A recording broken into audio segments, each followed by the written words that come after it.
Mi nombre es Yadi Gutiérrez y en este video analizaré cómo los medios de comunicación informan y perciben las marchas, en específico las marchas del 21 de noviembre del 2019 en Colombia. En Colombia existe una larga historia de lucha y movilización popular. En la década de 1940, el asesinato del líder político Jorge Eliezer Gaitán desencadenó el Bogotazo, una ola de violencia y protestas que marca un punto de inflexión en la historia política del país. Desde entonces, Colombia ha sido escenario de numerosos movimientos sociales, donde la lucha por la justicia social, la igualdad y la paz ha sido una constante en el país. Las marchas del 21 de noviembre del 2019 en Colombia fueron una movilización masiva a nivel nacional que reunió a cientos de ciudadanos de diversos movimientos sociales.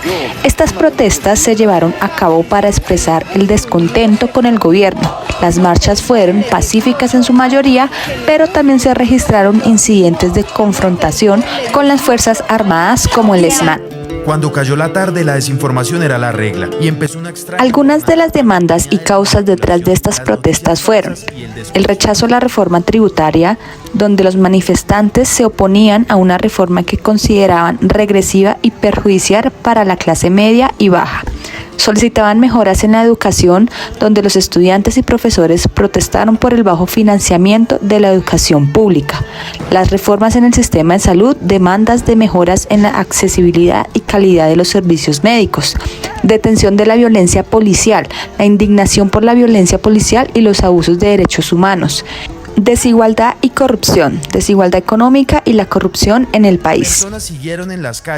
Estas marchas destacaron por su increíble diversidad de participantes y la amplia gama de movimientos sociales involucrados.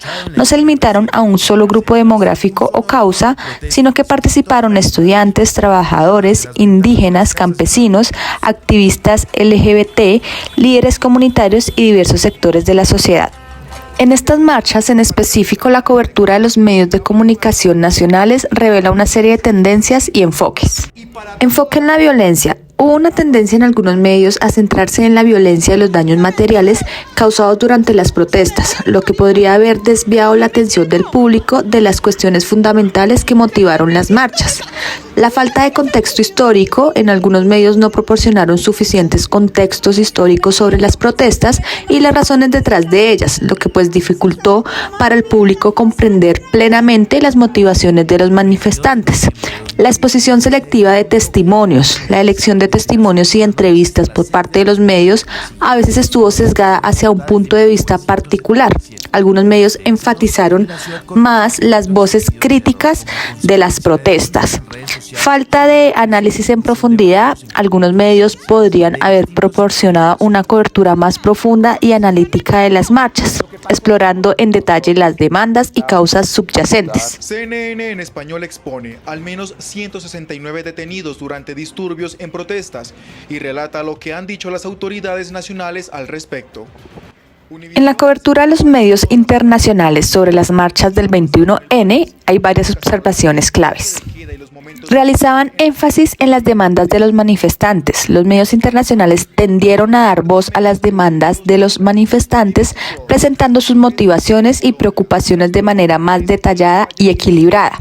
El contexto histórico y político, muchos medios internacionales proporcionaron un contexto más amplio, incluyendo información sobre la larga historia de los conflictos y movimientos sociales en Colombia, lo que ayudó a los lectores y espectadores a comprender mejor las protestas. Crítica a la represión policial. La violencia policial y los abusos de derechos humanos fueron temas prominentes en la cobertura internacional. Los medios extranjeros criticaron la represión policial y la necesidad de investigaciones y rendición de cuentas. La diversidad de fuentes. Los medios internacionales a menudo consultaron una variedad de fuentes, incluyendo expertos, líderes políticos y voces de la sociedad civil, para proporcionar una imagen más completa y equilibrada de las marchas. Para concluir, puedo decir que la narrativa nacional versus la internacional en la cobertura de las marchas del 21N revela diferencias significativas en los enfoques y las perspectivas. En la narrativa nacional existen sesgos políticos y polarización. énfasis en la violencia y el caos, falta de equilibrio en la presentación de información y falta de contexto histórico. En cambio, en la narrativa internacional se presenta énfasis en las demandas de los manifestantes, un contexto histórico y la crítica a la represión policial. Muchas gracias por escuchar mi análisis sobre el manejo de los medios de comunicación nacionales e internacionales en las marchas del 21N. ¡Feliz día!